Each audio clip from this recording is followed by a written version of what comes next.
પાટણના ચાણસ્મા તાલુકા બ્રહ્મણવાડા ગામે છેલ્લા 700 વર્ષથી હોળીના દિવસે એક વિશેષ પરંપરા ઉજવવામાં આવી રહી છે। ગામમાં ચૌધરી સમાજના જેણે પણ પહેલું સંતાન થાય તેમના માટે પ્રસંગ ઉજવવામાં આવે છે।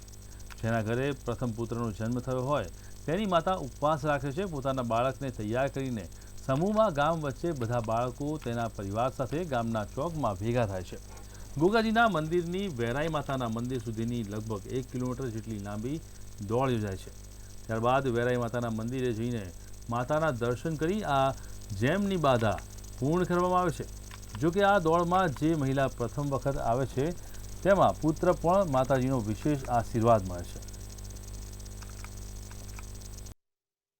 હોળીના દાડા જે દોડ લગાવવામાં આવે છે ઘોઘા મહારાજના મંદિરથી વારાઈ માતાના મંદિર સુધી 1 કિલોમીટર દોડ લગાવવામાં આવે। એમાં પ્રથમ, બીજો ને ત્રીજો 3 નંબર સુધીનો જે દોડમાં નંબર લાવે એ માતાના જે સંતાન હોય જેમનો એ સંતાનના બહુ શક્તિશાળી, બુદ્ધિશાળી અને બહુ તેજસ્વી સંતાન બને એવી વર્ષો જૂની ધાર્મિક પરંપરા અને શ્રદ્ધાનો વિષયથી આ માનવામાં આવે છે। કોરા કપડાં, માથું દોરી અને વાળ ખુલ્લા હોય છે અને પગ ખુલ્લા ચપ્પલ વગર ગોગા મહારાજના મંદિરથી વેરાઈ માતાના મંદિર સુધી દોડ લગાવવાની હોય છે। 2 કિલોમીટરની દોડ હોય છે અને હાથમાં ગારીએ, ત્રિશૂળ અને બાબાની લોટ તે હાથમાં બાંધી અને પછી એની દોડ લગાવવાની। ચાણસ્મા તાલુકાના બ્રહ્મણવાડા ગામે વર્ષોથી પરંપરા આવે છે દોડની।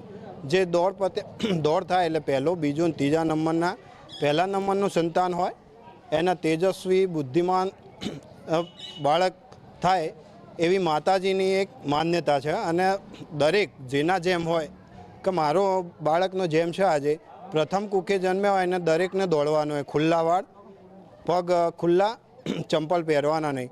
અને ગોગા મહારાજના મંદિરથી વારાઈ માતાના મંદિર સુધી અંદાજિત 1.5-2 કિલોમીટરનું અંતર હશે, ખુલ્લા પગે દોડવાનું। અને એ હોળીના દિવસે એમાં દોડ લગાવવામાં આવે છે।